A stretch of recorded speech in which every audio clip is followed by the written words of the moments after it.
বন্ধুরা, ভারত এইমাত্র আমেরিকার সাথে একটি বিশাল 13,000 কোটি টাকার চুক্তি বাতিল করেছে। হ্যাঁ, ঠিকই শুনেছেন, এই চুক্তি ছিল ভারতীয় সেনাবাহিনীর জন্য একটি গেম চেঞ্জার হওয়ার কথা, কিন্তু এখন এটি ধুলোয় মিশে গেছে। কিন্তু কেন এমন হলো? এর পেছনে কি রহস্য রয়েছে এবং এটি কিভাবে ভারত আমেরিকা সম্পর্ককে প্রভাবিত করবে? এই ভিডিওতে আমরা সবকিছু খোলাসা করব, তাই শেষ পর্যন্ত থাকুন, কারণ এই খবর আপনাকে চমকে দেবে।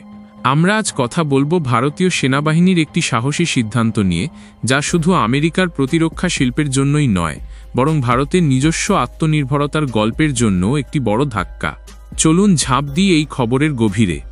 দেখুন, গত কয়েক বছর ধরে ভারত আর আমেরিকার মধ্যে সম্পর্ক বেশ ভালোই ছিল। প্রতিরক্ষা, বাণিজ্য, প্রযুক্তি সব ক্ষেত্রেই দুই দেশ একসাথে কাজ করছিল। বিশেষ করে ভারতীয় সেনাবাহিনীর আধুনিকীকরণের জন্য আমেরিকার সাথে বেশ কিছু বড় বড় চুক্তি হয়েছে। এর মধ্যে একটি ছিল আমেরিকার তৈরি স্ট্রাইকার আর্মড ফাইটিং ভেহিকলের চুক্তি। এই গাড়িটি ভারতীয় সেনাবাহিনীর জন্য একটি শক্তিশালী অস্ত্র হওয়ার কথা ছিল, কিন্তু হঠাৎ করেই এই চুক্তি বাতিল হয়ে গেছে। কিন্তু কেন কি এমন হলো যে ভারত এত বড় একটি সিদ্ধান্ত নিল? আমরা যদি একটু পেছনে ফিরে তাকাই, তাহলে দেখব যে ভারত আর আমেরিকার মধ্যে সম্পর্ক সবসময় মসৃণ ছিল না। 2008 থেকে 2010 সালের দিকে সাধারণ ভারতীয়দের মধ্যে আমেরিকার প্রতি খুব একটা ভালো ধারণা ছিল না। অনেকেই আমেরিকাকে বন্ধুত্বপূর্ণ দেশ হিসেবে দেখতেন না। কিন্তু বারাক ওবামার সময় থেকে সম্পর্কটা অনেকটা উন্নত হয়। তারপর ডোনাল্ড ট্রাম্পের প্রথম কার্যকালে 2016 থেকে 2020 ভারত আমেরিকা সম্পর্ক একদম শীর্ষে পৌঁছে যায়। প্রতিরক্ষা চুক্তি, যৌথ সামরিক মহড়া সবকিছুই চলছিল দারুণ। কিন্তু গত কয়েক মাসে এই সম্পর্কে একটা ফাটল দেখা দিয়েছে। আর এই স্ট্রাইকার চুক্তি বাতিল হওয়া সেই ফাটলের একটা বড় উদাহরণ। তাহলে আসল খবরটা কি? 2025 সালের জুলাই মাসে ভারতীয় সেনাবাহিনী আমেরিকার তৈরি স্ট্রাইকার আর্মড ফাইটিং ভেহিকল কেনার একটি 13,000 কোটি টাকার চুক্তি বাতিল করেছে। এই চুক্তি ছিল প্রায় চূড়ান্ত পর্যায়ে, কিন্তু লাদাখ এবং সিকিমের কঠিন ভূখণ্ডে পরীক্ষার পর সেনাবাহিনী জানিয়েছে যে এই গাড়ি তাদের চাহিদা পূরণ করতে পারেনি। কি সমস্যা ছিল এই গাড়িতে? প্রথমত, স্ট্রাইকার উঁচু পাহাড়ি এলাকায় ভালো পারফর্ম করতে পারেনি। দ্বিতীয়ত, এটির জলাভূমি বা নদী অঞ্চলে চলার ক্ষমতা নেই। আর এই দুটো জিনিস ভারতের উত্তর পূর্বাঞ্চল এবং সীমান্ত এলাকায় খুবই গুরুত্বপূর্ণ। এই খবরটি প্রথম প্রকাশিত হয়েছে ভারতীয় সংবাদ মাধ্যমে, যেমন ইন্ডিয়ান ডিফেন্স রিসার্চ উইং ওয়েবসাইটে। এছাড়া এক্সের একাধিক পোস্টেও এই বিষয়ে আলোচনা হয়েছে, যেখানে ভারতীয় প্রতিরক্ষা বিশেষজ্ঞরা বলেছেন যে স্ট্রাইকারের ব্যর্থতা আমেরিকার প্রতিরক্ষা শিল্পের জন্য একটি বড় ধাক্কা। এই চুক্তি বাতিলের পর ভারত এখন দেশীয় হুইলড আর্মড প্ল্যাটফর্ম WHAP এর দিকে মনোযোগ দিচ্ছে, যা টাটা এবং DRDOর যৌথ উদ্যোগে তৈরি হয়েছে। এই গাড়িটি ভারতের ভূখণ্ডের জন্য বেশি উপযোগী বলে মনে করা হচ্ছে। এই সিদ্ধান্তের পেছনে আরেকটি বড় কারণ হল ভারতের আত্মনির্ভর ভারত অভিযান।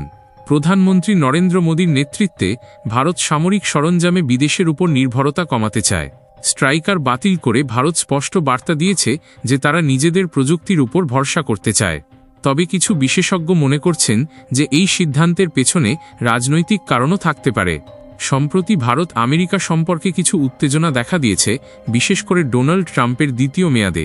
কেউ বলছেন আমেরিকার কিছু নীতি, যেমন ভারতের অভ্যন্তরীণ বিষয়ে মন্তব্য বা বাণিজ্য নিয়ে চাপ, এই সিদ্ধান্তের পেছনে প্রভাব ফেলেছে। এই চুক্তি বাতিলের ফলে কি হবে? প্রথমত, আমেরিকার প্রতিরক্ষা কোম্পানি যেমন জেনারেল ডায়নামিক্স, যারা স্ট্রাইকার তৈরি করে, তারা একটি বড় আর্থিক ক্ষতির মুখে পড়বে।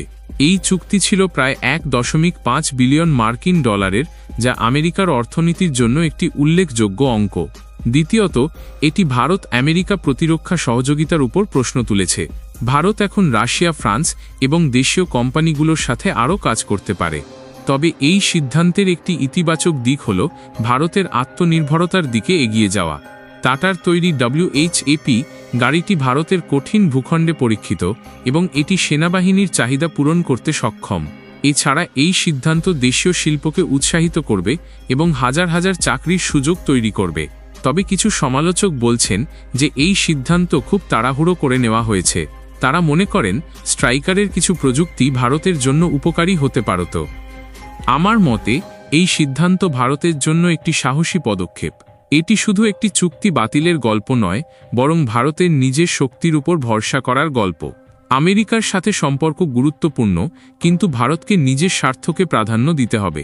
স্ট্রাইকার বাতিল করে ভারত দেখিয়েছে যে তারা কোনো কম্প্রোমাইজ করবে না যদি তাদের চাহিদা পূরণ না হয়। তবে আমি মনে করি ভারতের উচিত এই সিদ্ধান্তের পাশাপাশি আমেরিকার সাথে কূটনৈতিক সম্পর্ক বজায় রাখার চেষ্টা করা, কারণ চীনের মতো প্রতিদ্বন্দ্বী দেশের মোকাবিলায় আমেরিকার সহযোগিতা এখনও গুরুত্বপূর্ণ।